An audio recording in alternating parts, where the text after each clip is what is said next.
সূর্যের আলো খাই, অলোক বিশ্বাস। আমি কাপ ভরে ভরে সূর্যের আলো পান করি। আমি কাপ ভরে ভরে সূর্যের আলো পান করি। বজ্রবিদ্যুতের কাছে নতুন হস্তাক্ষর শিখি। পাথরের সান্নিধ্যে কণায় কণায় বিভক্ত হওয়ার প্রক্রিয়া অনুভব করি। আমাকে ফায়ারিং স্কোয়াডের ভয় দেখিয়ে লাভ নেই। আমাকে বললেই তোমার দলে নাম লেখাবো, ভাবলে কি করে? আমি কফির কাপ থেকে ভূমিকম্পের আগাম খবর পেয়ে যাই। রাত জাগা রাস্তার সারমেয় আমাকে পরবর্তী রাজনৈতিক দুর্যোগের গতিবিধি অবহিত করে।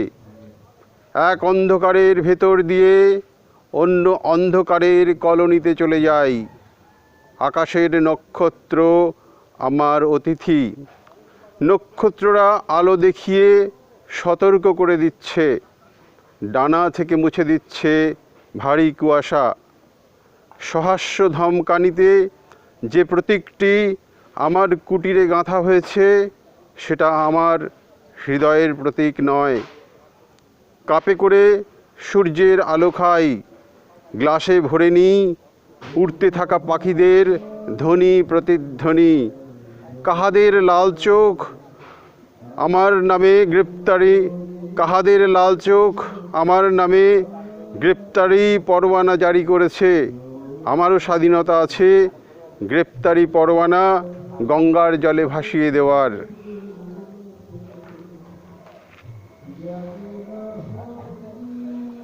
মানচিত্রের কথা, অলোক বিশ্বাস। মেঘের সঙ্গে খেলতে খেলতে সালভাদর দালি হেঁটে যান।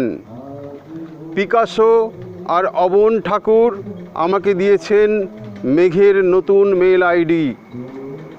কাল্পনিক সন্ত্রাসের ভেতর অন্য তুলিতে আঁকা শিমুল আর পলাশের ছবিকে অন্তর্লীন সিগনেচারে দেখে হৃদয় থেকে ধুয়ে ফেলি কার্বন মাখা রুমাল আর জামা। কাল্পনিক সন্ত্রাসের ভেতর অন্য তুলিতে আঁকা শিমুল আর পলাশের ছবিকে অন্তর্লীন সিগনেচারে দেখে হৃদয় থেকে ধুয়ে ফেলি কার্বন মাখা রুমাল আর জামা। পিকাসোর ক্যানভাস যে কোনো সময় ঢুকে পড়ে যে কোনো বাসায়। কারখানায় উৎপাদিত বাঘের প্রতিকৃতির ওপর পায়রা ওড়াচ্ছেন পিকাসো। অক্ষরের সঙ্গে রঙের সাম্য কথা বলতে বলতে অবন ঠাকুর বৃক্ষের ভিতরে বাগেশ্বরী আঁকছেন। সেলিমের চা দোকানে হইচই রৈখিক টোপোগ্রাফিগুলি দালি ও আমাদের একাত্ম করে। পিকাসো দেখতে চান আমাদের রহস্যের অদ্ভুত উৎসগুলি আর পদ্মা নদীতে কিভাবে প্রীতিময় হয় নৌকোরা। দরজার বেল বেজে ওঠে। ভোরের দরজা খুলতেই দেখি সম্মুখে দাঁড়িয়ে বিমূর্ত পিকাসো, দালি আর অবন ঠাকুর। পিকাসো নিজ হাতে শাহবাগ নামক প্রতীকের ঘরে কফি বানান। রং দিয়ে লেখা স্বাধীনতা ঝরে পড়া দেখি শস্যহীন ঊষর জমির উপর।